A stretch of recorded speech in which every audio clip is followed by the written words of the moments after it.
You're here with Owen, Morgan, Alexi, and River, and this is Giraffe Reads. Today, we're going to be reviewing Every Falling Star and talking about the book. Every Falling Star, an autobiography about Sung-Ju Lee, who grew up in North Korea, faced many hardships, survived, thrived, and escaped. Now documented his life in a book.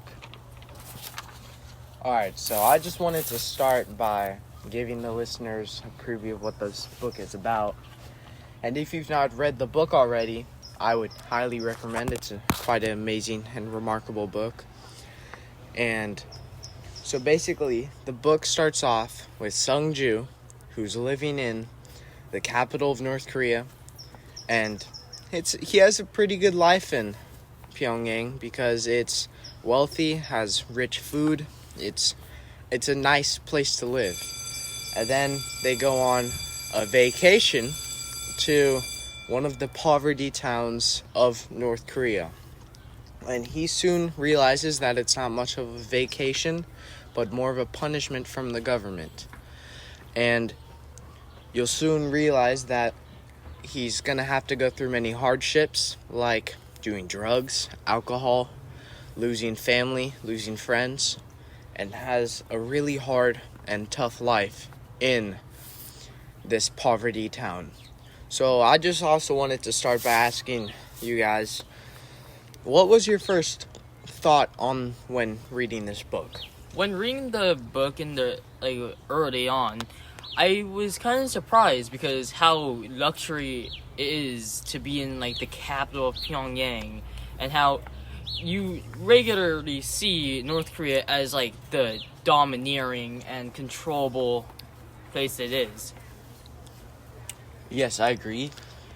What he went through was something so difficult and couldn't even imagine happening. But it seemed so much like a dystopian novel that it was so fake. It seemed so fake that this actually happened.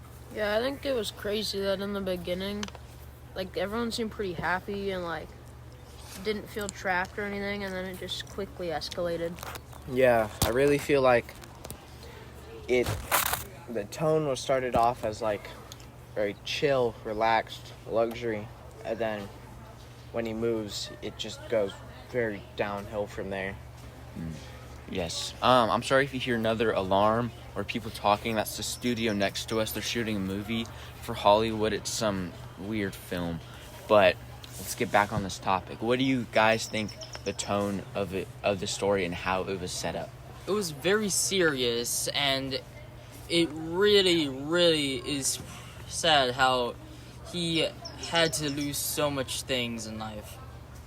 Yeah, Yes. I really feel like it really set the idea of that this was going to be more of a relaxed and luxury book talking about how great North Korea is, until it gets into him moving and the hardships and family losing and all that type of stuff. So it really becomes very dramatic, serious, and not very much heartfelt luxury anymore. Yeah, so what do you guys think his early life influences were? Mostly propaganda, and him trying, or his father and mother wishing that he becomes a general in the army. Yes, I agree. And another influence would definitely be the gang and the life surrounding him after he went on his vacation. It seems super difficult and leading him on to a path of drugs and alcohol and violence. Yeah, I really feel like the influences were for sure probably an execution, because it really gave him the idea that North Korea wasn't as he thought it was. And also the drugs, alcohol, gang violence, and all that stuff really gave him a bigger idea of what North Korea truly is. Morgan, Owen, you said something about drugs. In the book, there was a drug that's named ice. What can you say about it? I do believe it was either cocaine or methamphetamine, which are both very serious and very crazy drugs, they have very bad implications on you, especially using at such a young age of 12 to 16 as he was. Yeah.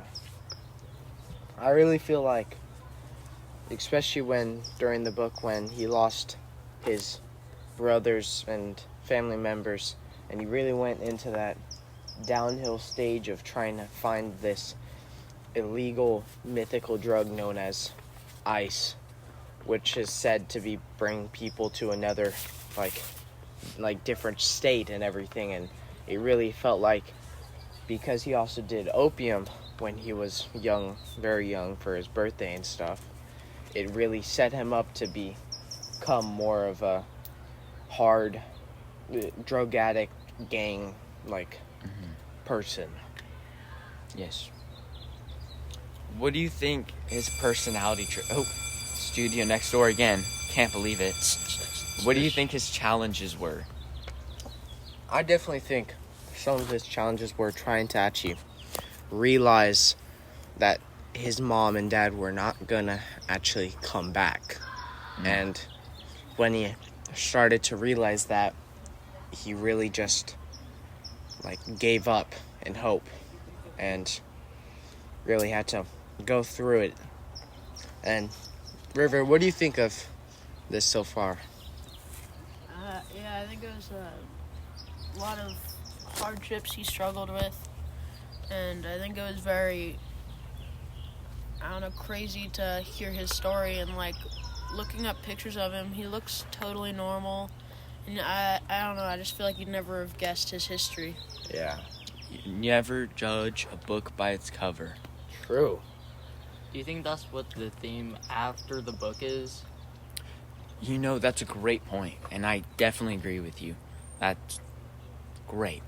Awesome. Because of the epilogue, he had it was talking about how much struggles he had with learning. Yeah. What do you want to say about that? Well, he dropped out at 6th grade? Yes, I do He believe so. dropped out out of school very early, and he just went straight into this hard life. And and while researching and reading about this book, we had searched up this vacation town that he had went to, and there was 3 pictures that showed up, and all of them had no different, it didn't show what Sungju was talking about this town was. It just was very relaxed, chill. It looked actually quite nice from the 3 pictures that showed up when you search up this town, but compared to what Sungju says, which is there's homeless people everywhere, drugs, gang violence, dead bodies, and it just really shows the reality of how dystopian and how bad North Korea truly is. Yes, I definitely agree.